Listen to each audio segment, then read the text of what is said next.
केंद्रीय कार्मिक राज्य मंत्री जितेंद्र सिंह ने शनिवार को जम्मू कश्मीर के कटरा में 2 दिवसीय राष्ट्रीय ई गवर्नेंस सम्मेलन का उद्घाटन करेंगे। सम्मेलन कुछ डिजिटल नवाचारों और प्रौद्योगिकियों को उन पर चर्चा के लिए एक मंच होगा जो भारत को डिजिटल रूप से सशक्त समाज और ज्ञान आधारित अर्थव्यवस्था में बदलने के लिए प्रशासन के लिए अगले दशक में एक महत्वपूर्ण भूमिका निभाएगा।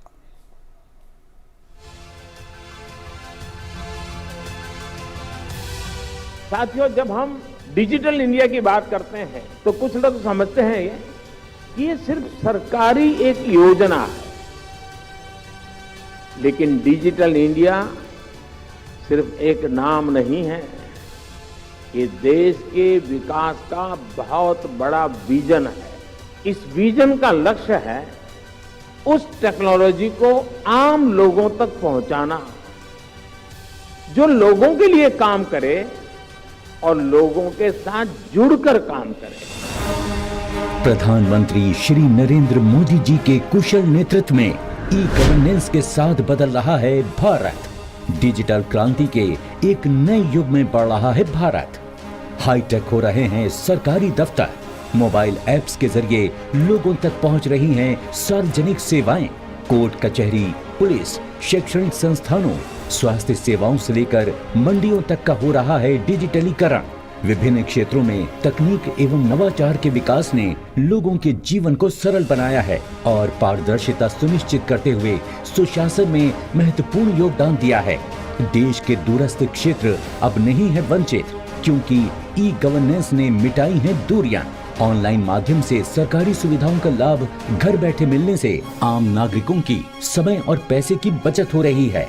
ई गवर्नेंस को मजबूती प्रदान करने वाली तमाम पहलों को भारत सरकार प्रोत्साहित एवं सम्मानित करती है। इसी कड़ी में प्रशासनिक सुधार एवं लोक शिकायत विभाग और इलेक्ट्रॉनिक्स और सूचना प्रौद्योगिकी मंत्रालय भारत सरकार द्वारा ई गवर्नेंस के क्षेत्र में उत्कृष्ट प्रदर्शन करने वाले केंद्र एवं राज्य सरकारों के मंत्रालयों, विभागों, सार्वजनिक उपक्रमों और सरकारी व गैर सरकारी शैक्षणिक व अनुसंधान संस्थानों को राष्ट्रीय ई गवर्नेंस पुरस्कार से सम्मानित किया जाता है। 2020-21 के ई गवर्नेंस अवार्ड हैदराबाद में आयोजित सम्मेलन में दिए गए थे, जहां 26 सर्वश्रेष्ठ विजेताओं को पुरस्कृत किया गया था। 25वां national conference on e governance Katra Jammu Kashmir में हो रहा है, जहां national awards for e governance 2022 दिए जाएंगे। इस साल की थीम है bringing citizens, industry and government closure.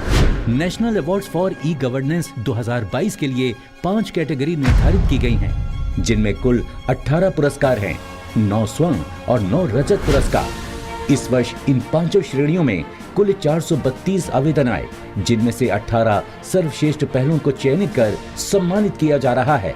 तकनीक और नवाचार के माध्यम से अद्वितीय कार्य करने वाले इन सभी विजेताओं ने देश में ई गवर्नेंस को नया आयाम देने में महत्वपूर्ण भूमिका निभाई है।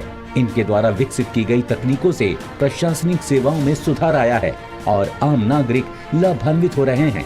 समय और संसाधन की बचत होने के साथ साथ पूरी प्रक्रिया में पारदर्शिता बढ़ रही है। इन डिजिटल पहलों की मदद से सरकारी योजनाओं को लोगों तक पहुंचाने में बड़ी मदद मिली है, जिससे देश के दूर दराज क्षेत्र भी मुख्य धारा से जुड़ रहे हैं।